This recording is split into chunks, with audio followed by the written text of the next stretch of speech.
चलिए स्टूडेंट्स, अब हम बात करते हैं हमारे सब्जेक्ट इंग्लिश लिटरेचर में हमारे नेक्स्ट पॉइंट की, जिसका नाम है time and time again. Clear है? इसको लिखा है ए.के. रामानुजन ने। किसने लिखा? ए.के. रामानुजन ने, जो कि साउथ इंडियन थे।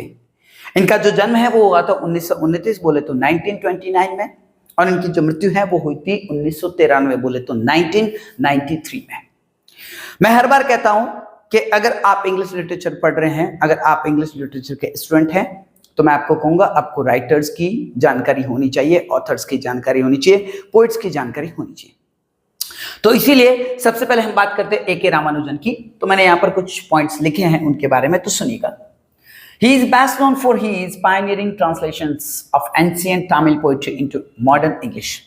उनको खासकर जाना जाता है ना, उनके ट्रांसलेशंस के लिए, जो कि पायनियरिंग है ना। तो उनके पायनियरिंग ट्रांसलेशंस के लिए उनको जाना जाता है। सर कौन से ट्रांसलेशंस करते थे, कैसे करते थे?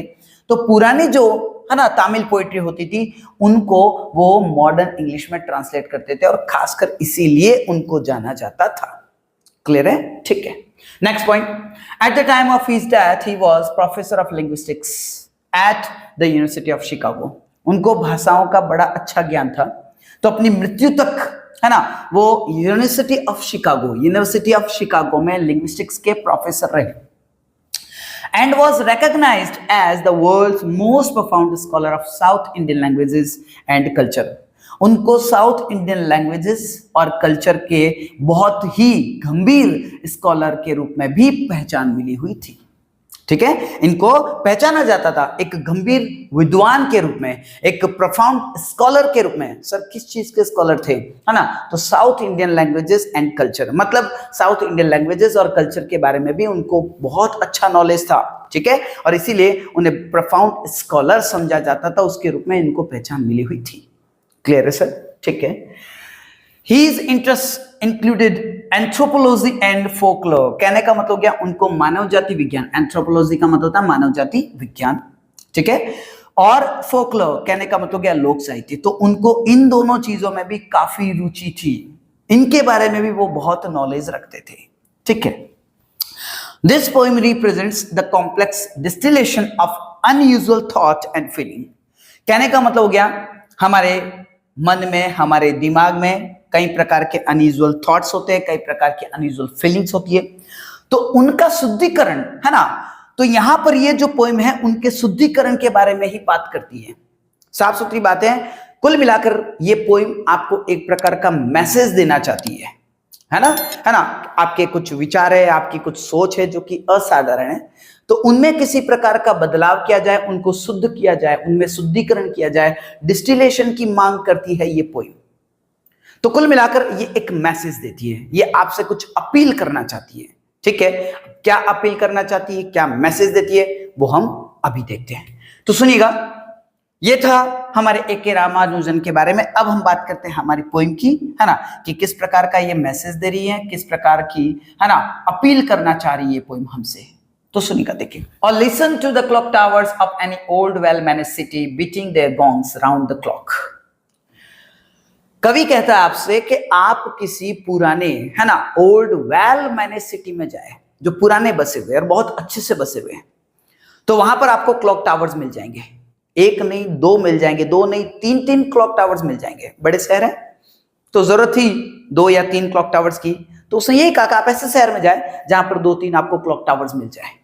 ठीक है, उसने कहा कि जब आप वहां पर जाएंगे और सुनेंगे किनको, beating their gongs round the clock, है ना, पूरे दिन उनके जो घंटे हैं वो बजते हैं, गोंग्स है ना घंटे, तो उनके जो घंटे हैं वे बजते हैं।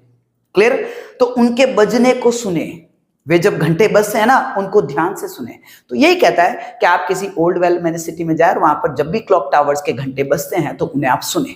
ठीक है, ये कहता है कि आपको एहसास होगा। क्या एहसास होगा? आपको समझ में आएगा। क्या समझ में आएगा? Each slightly of the others time, के हर क्लॉक टावर का समय भी अलग अलग बताया जा रहा है। कहने का मतलब हो गया कि जैसे मान लीजिए एग्जैक्ट 12 बज गए हैं, तो 12 बजते ये घंटा अगर बजा, ये क्लॉक टावर बजा, लेकिन उसके 2 सेकंड के बाद ये बजा। एक और क्लॉक टावर है तो 2-3 सेकंड के बाद वो बजा। तो कहने का मतलब हो गया एक ही टाइम पे तीनों नहीं बज रहे हैं, इनके समय को बताने में भी क्या है, फर्क है।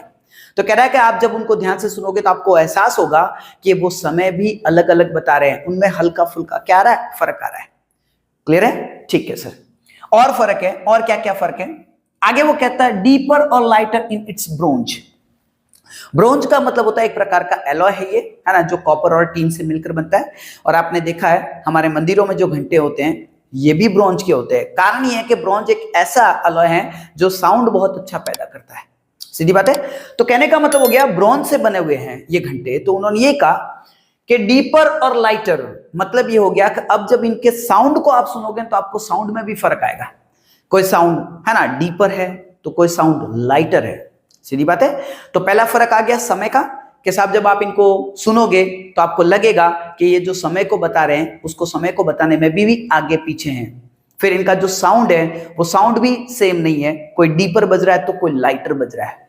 और भी फर्क है, वो कहता है beating out a different sequence each half hour, है ना, हर आधे घंटे के बाद इनका सीक्वेंस भी बदल रहा है। सर कैसे?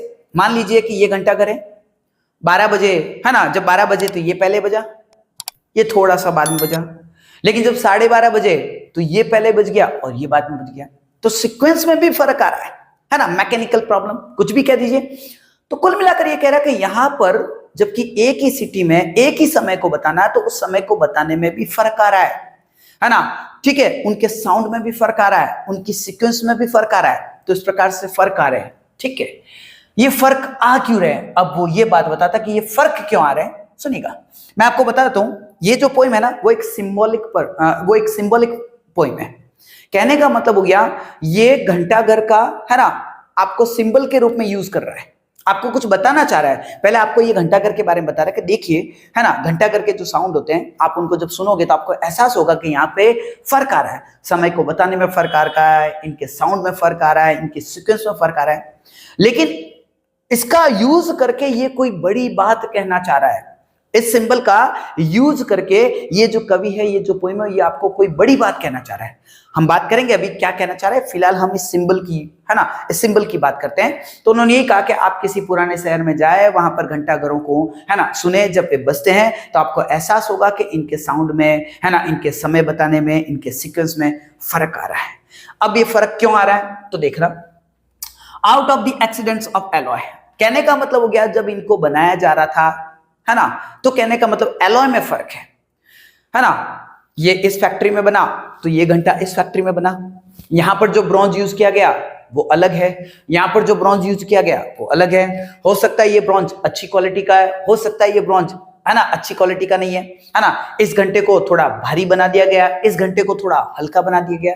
तो कहने का मतलब हो गया इस प्रकार का फर्क है ना, इनके ब्रॉन्ज में शायद फर्क है, इसीलिए ये, है ना, अंतर आ रहा है, ये फर्क आ रहा है। ओके, दूसरा कारण, a makers shaking hand in Switzerland, है ना, स्विट्जरलैंड का यूज क्यों किया? कहने का मतलब हो गया घड़ियों के लिए, है ना, वॉच मेकिंग के लिए स्विट्जरलैंड सबसे मतलब अव्वल नंबर पर है। आप ये कह सकते हैं कि मतलब बहुत फेमस है स्विट्जरलैंड घड़ियों को लेकर। ठीक है, मैंने ये भी सुना है कि शायद रोलेक्स, है ना, जो सबसे महंगा ब्रांड माना जाता है, ठीक है ना, तो वो भी स्विट्जरलैंड का। तो कहने का मतलब क्या, स्विट्जरलैंड जो है वो वॉच मेकिंग के लिए फेमस है। ठीक है सर, इसीलिए, है ना, इससे स्विट्जरलैंड का नाम लिया। तो ये कहता है a makers shaking hand in Switzerland, कहने का मतलब हो गया अब बनाने वाले, सीधी बात है, इस घंटे को बनाने वाले, है ना, जो काम करने वाले हैं वो अलग है, इस घंटे को बनाने वाले लोग जो हैं वो अलग हैं। शायद इस घंटे को कोई जवान आदमी बना रहा है तो इस घंटे को कोई बूढ़ा आदमी बना रहा है, शायद इस घंटे को कोई बनाने वाला, ठीक है ना, कोई अनुभवी व्यक्ति है तो इस घंटे को कोई बनाने वाला नौसिखिया है। सीधी बात है। तो साफ सुथरी बात है, बनाने वालों में फर्क है ना। एक बहुत ही एक्सपीरियंस्ड व्यक्ति आदमी अगर बनाएगा तो आप सोचिए वो कितना बेहतरीन तरीके से बनाएगा, और एक जो अभी अभी नया नया काम सीख रहा है तो उसके काम में उतनी सफाई नहीं होगी। तो कुल मिलाकर वो कह रहा है कि जो मेकर्स है ना, उनके हाथों में भी फर्क है। ठीक है, तो उनको बनाने वाले जो मेकर्स है ना, उनमें भी फर्क है साहब, इसीलिए फर्क आ रहा है। और the mutual distances commemorating a donor's beam. Donor का मतलब हो गया जिन्होंने पैसा खर्च किया है इन घंटाघरों को बनाने के लिए। सीधी बात है, जिन्होंने दान किया है ना, तो उनकी सनक है साहब, है ना, डोनर्स बीम। तो कहने का मतलब क्या, जो मेकर्स होते हैं वो डोनर्स की बीम को भी अपने ध्यान में रखते हैं, उनकी सनक को भी ध्यान में रखते हैं। अब कैसी सनक, सुनिएगा। हो सकता है कि ये जो घंटाघर जो बनाया जा रहा है ना, इस घंटाघर का जो घंटा बनाया जा रहा है ना, यहां जो पैसा डाला गया है वो डोनर है ना, उस डोनर ने ये कहा है कि जितना खर्चा हो आप खर्चे की परवाह मत करना, घंटाघर नंबर 1 बनना चाहिए। आप समझे कि समझे? उसने कहा कि खर्चे की चिंता मत करना, है ना, शानदार से शानदार बनाना, बढ़िया से बढ़िया चीज बननी चाहिए। तो साफ सीधी बात है, ये जो मेकर्स है ना, वो पूरा जी जान लगा देंगे उसको बनाने में, है ना, एक बेहतरीन घंटाघर बनाने में जी जान लगा देंगे। क्लियर है?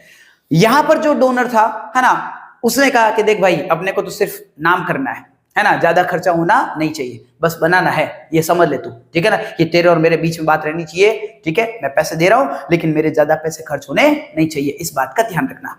तो ये बेचारा इस सनक को ध्यान में रखेगा, वो बेचारा उस सनक को ध्यान में रखेगा। तो सीधी बात है, तो कहने का मतलब हो गया, जो मेकर्स होते हैं, जो बनाने वाले होते हैं, वो अपने डोनर्स, है ना, जो डोनर हैं उनकी वीम को, है ना, याद करेंगे, उनकी वीम को, उनकी सनक को दिमाग में रखते हुए वो काम करेंगे। सीधी बात है, उनके अकॉर्डिंग ही बनाना पड़ेगा। उन्होंने कहा कि खर्चा जितना हो करो, तो ये भाई साहब बिना डरे, है ना, बेझिझक, है ना, और बहुत अच्छे से, है ना, अच्छा का अच्छा मटेरियल यूज करेंगे और बहुत ही बेहतरीन कारीगरों का यूज करेंगे। यहाँ कहा गया है कि भाई पैसे ज्यादा नहीं लगने चाहिए, तो फिर ये हो जैसे काम करेगा। तो सीधी सी बात है ना, बनाने में क्या आ रहा है? फर्क आ रहा है। ये फर्क किसके कारण आ रहा है? डोनर्स की वीम के कारण। तो यूं बताया जा रहा है कि भाई साहब इसीलिए ये फर्क आ रहा है। अब देखिएगा, तो ये तो थी बातें, है ना, सिंबल की। क्लियर है ना? अब हम बात करते हैं कि वास्तव में इसकी आड़ में आपका पोइम आपको क्या कहना चाहता है। तो सुनिएगा, वो कहता है, the perennial feuds and seasonal alliance of Hindu, Christian and Muslim cut off sometimes by a change of wind, a change of mind और अ सायरन। एक बार हम इन 2 लाइन को क्लियर करते फिर बढ़ेंगे। तो उसे कहा, the perennial feuds. Perennial feuds का मतलब क्या होता है? निरंतर होने वाले झगड़े जो बार बार होते रहते हैं। क्लियर है? तो the perennial feuds and seasonal alliance, और सीजनल, है ना, थोड़ी थोड़ी देर में समझौते भी हो रहे। अब मैं आपको बताता हूं खुलकर कि वास्तव में ये पोइम आपसे क्या अपील करती है, वास्तव में आपको ये जो पोइट है वो क्या कहना चाहता है, क्या मैसेज देना चाहता है। तो पोइट आपसे यही कहना चाहता है कि हमारे धर्म जो उपदेशक हैं, जो धर्म उपदेशक हैं, जो रिप्रेजेंटेटिव है हमारे रिलीजन को लेकर, ठीक है ना, वे हो सकता है कि अपने स्वार्थ के कारण आपको कुछ गलत चीजें बता रहे हैं।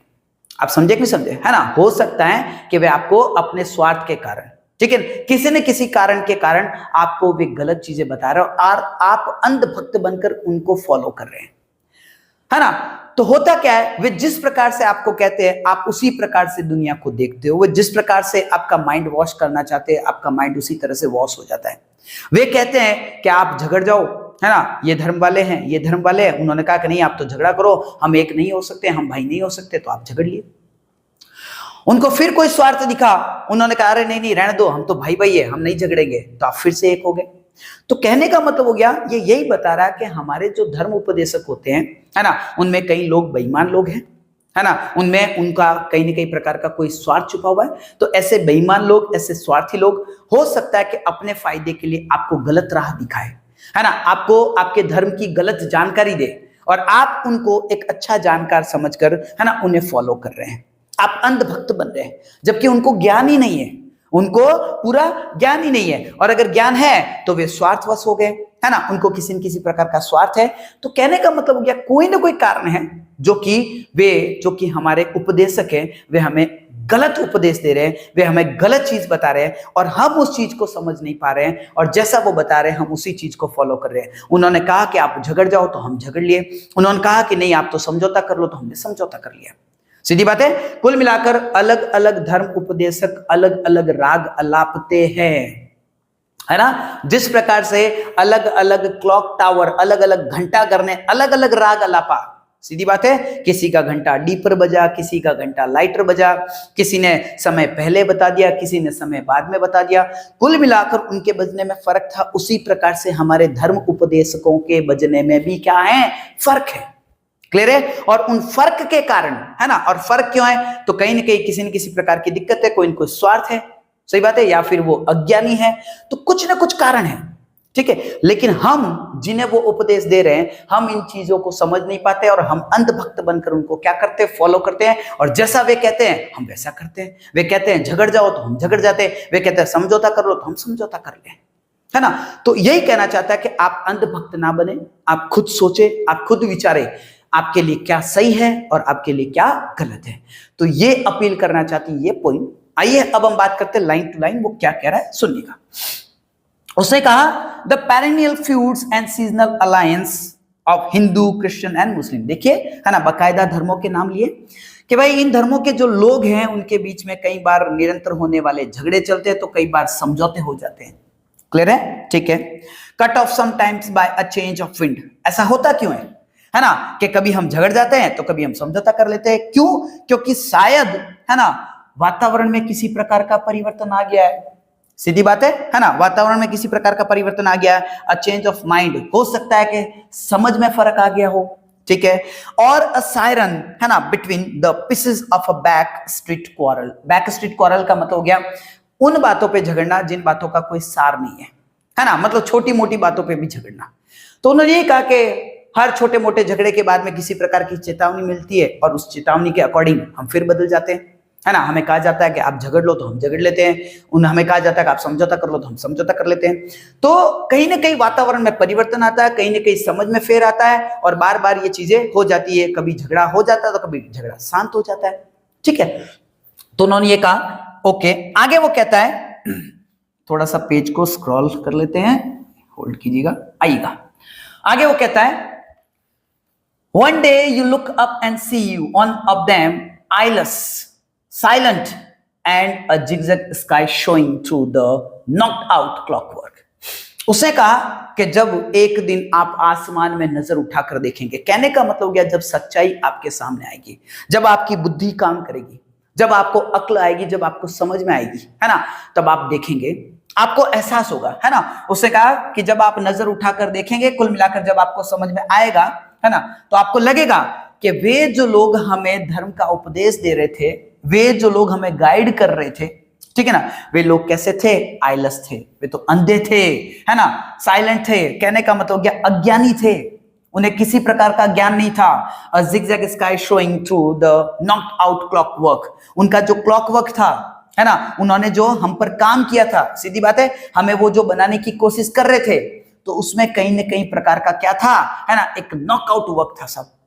क्लियर है? नॉकआउट का मतलब हो गया अपसर्ड कह दो, है ना, बेतुका कह दो, लॉजिकलेस कह दो, सही बात है। तो कहने का मतलब हो गया उनका वो जो काम था वो लॉजिकलेस था, वो अपसर्ड था, वो बेतुका था, है ना, बेफालतू का था। तो कहने का मतलब हो गया कुल मिलाकर कि इस प्रकार का उनका काम था। ये चीज आपको एहसास होगी जब आप आसमान में नजर उठाकर देखोगे, जब आपको समझ में आएगा, तब आपको पता पड़ेगा कि इन लोगों को खुद को ज्ञान नहीं है ना, और ये हमें ज्ञान की बात कर रहे थे, ये हमें रास्ता दिखा रहे थे, ठीक है। आगे वो कहता है, आफ्टर अ राइट, लेकिन आपको कब एहसास होगा, है ना, ये आपको एहसास हो गया कि ओहो, हमें तो जो रास्ता दिखाने वाले लोग थे वो खुद ही अंधे थे, उनको खुद को ही नॉलेज नहीं है, वे तो खुद अज्ञानी थे और वे हमें राह दिखा रहे थे, है ना। लेकिन ये आपको समझ में आएगा कब? तो ये कहते हैं आफ्टर अ राइट, जब किसी प्रकार का दंगा होगा, है ना, कुल मिलाकर जब किसी प्रकार का नुकसान होगा ना, उसके बाद आपको पता पड़ेगा, पहले पता नहीं पड़ेगा, क्योंकि आप क्या हो? अंधभक्त हो, ठीक है। तो उसने कहा after a riot, peace march time bomb,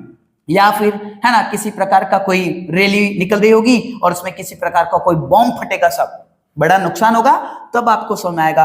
और अ precise act of nature in a night of lightning, या फिर नेचर फैसला करेगी, है ना, नेचर उस फैसले की रात को, है ना, उसने कहा, कहने का मतलब नाइट ऑफ लाइटनिंग, तो कहने का मतलब क्या? नेचर एक रात, है ना, मतलब एक फैसले की रात को फैसला करेगी सब। कहने का मतलब क्या? वो अपना एक प्रिसाइज एक्ट करेगी, मतलब उसको पता है क्या सही है और क्या गलत है। मैंने इसीलिए लिखा है एग्जैक्ट या सही, ठीक है ना। तो नेचर को पता है कि अब हमें क्या करना है। कुल मिलाकर फिर भगवान अपने हाथ में, है ना, मतलब फैसला ले लेगा कि अब मुझे क्या करना है।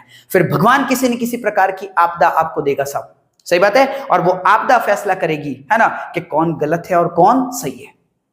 तो कुल मिलाकर हमें समझ में आएगा, लेकिन समझ में आएगा कब? जब कोई बड़ा नुकसान हो जाएगा, जब दंगा होगा, जब किसी रैली में कोई बड़ा बम फटेगा, है ना, और कई सारे लोग मरेंगे, ठीक है, तब हमें समझ में आएगा। या फिर नेचर खुद, है ना, आपको सिखाने के लिए आपके सामने आएगी आपदा के रूप में, ठीक है। तो कहने का मतलब हो गया, कुल मिलाकर आपको ये पोइम यही कहना चाहती है कि आपको जिस प्रकार की राह दिखाई जा रही है, आप उस राह के ऊपर चले, लेकिन पहले सोचे समझे कि क्या आपको जो राह दिखाई जा रही है ना, वो सही है, क्या आपको जो गाइड करने वाले लोग हैं वो सही हैं। उसके बाद, है ना, अपने आप, है ना, आप खुद सोचे और विचार करें कि क्या चीजें हैं, ठीक है ना। आप ऐसे ही उनको अंधभक्त बनकर फॉलो ना करें, वरना आप हमेशा ऐसे ही झगड़ते रहेंगे, या फिर आप ऐसे ही, है ना, थोड़े थोड़े समय के बाद समझौते करते रहेंगे, फिर थोड़े थोड़े समय के बाद आप झगड़ते रहेंगे।